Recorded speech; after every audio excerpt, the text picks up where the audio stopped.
Hello and welcome back to I Rate Guns. Today we're taking a look at this Webley and Scott Imperial side-by-side shotgun.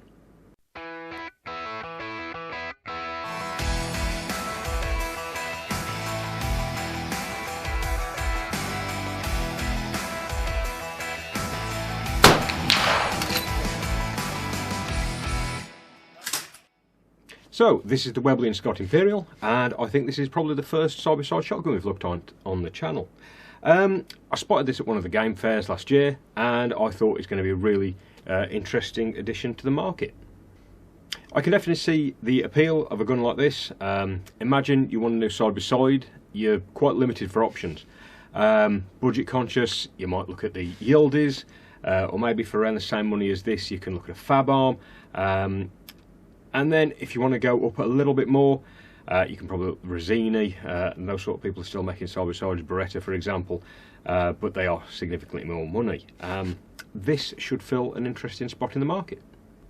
If you still shoot a side-by-side or you're thinking about it, please let me know in the comments. Quick thank you to Shooting Sports UK. Their ongoing support of the channel has been fantastic, and especially for lending us this gun to review today. Please go and have a look at them and see what they can do for you. Okay, let's get it on the bench and see what it's about.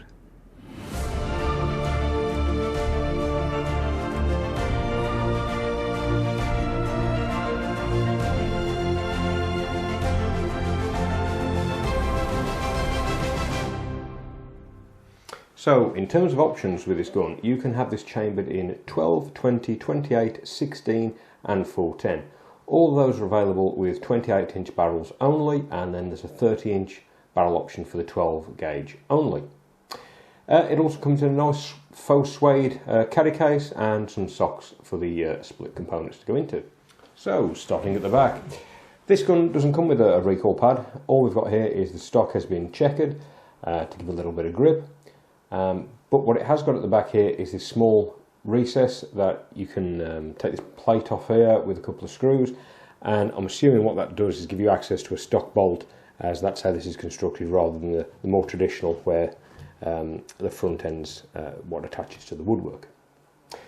The length of pull is 14 3/4 inches, and it's reasonably high in the cone for a side-by-side. Now, the wood on this gun is supposed to be a grade 3.5. At least this example we've got here in front of us, I think, is lacking at that a little bit. I think this is a solid grade 2, edge 93, but definitely like 3.5. But it does have some character. It does come with quite a nice oiled finish, and the pistol grip in this Prince of Wales style is absolutely fantastic, and definitely my favourite style when it comes to side-by-side shotguns.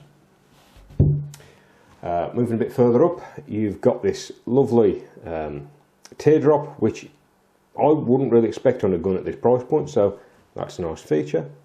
The checkering is nice. It is very smooth, to be honest, and doesn't offer a huge amount of grip, but it is okay. So, the safety catch on this gun is located here. It is non-automatic, which surprised me for something that's obviously been marketed at the game market. It's quite simple. Back for safe, and it reads safe there. Forward for fire, nice and simple. It is quite positive, and it stays where it's meant to. It's quite nice. It doesn't incorporate any sort of selector. There is no selector on this gun at all. Moving on to the trigger, it's just a nice blue trigger. Non-adjustable, pulls quite nice, it's okay.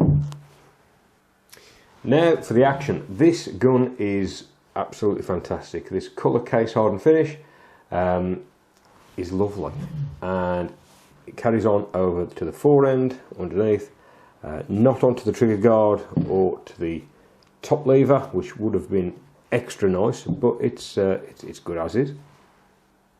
There's not a whole lot of engraving on this gun. All there is some bordering, and underneath we've got Webley and Scott in gold, a little bit more on the trigger guard, and the Webley and Scott logo again in gold on the top lever.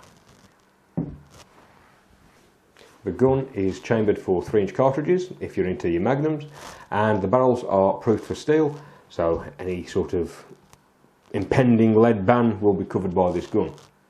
Ejectors are standard, but function quite well. Now moving on to the forend. It is a Schnabel forend, just quite shallow, turn up at the end there. And again, the same sort of checkering carries over from the pistol grip, and it is quite nice. It's slightly bigger than older side-by-sides, I think, and it does, while not totally filling the hand, it does a reasonable job. The top rib is solid, obviously, and all you get is a single brass bead sight at the end. The gun comes with a set of 5 flush fit interchangeable chokes as well. Okay, let's get it off the bench and I'll tell you what I think about it. So, I think this gun represents absolutely fantastic value for money. It's not a best box lock, but it could be the best value box lock. I mean, let's face it, the selling point of this is it's a new side-by-side for not a lot of money. Balance on this gun comes in just about on the hinge pin. It's quite nice. It swings really well. It's a really nice gun to shoot. The only thing I wish they'd have done is made a fixed choke version, just to be that little more traditional. But who can grumble with it? It comes with 5 years warranty and it's steel proofed, so you know, a bit of future proofing in there as well. In terms of looks, it looks fantastic. The colour case hardening is absolutely fantastic. The Prince of Wales grip is my sort of thing, and the wood isn't bad either. So that's it for today. Thanks for watching, and we'll see you next time.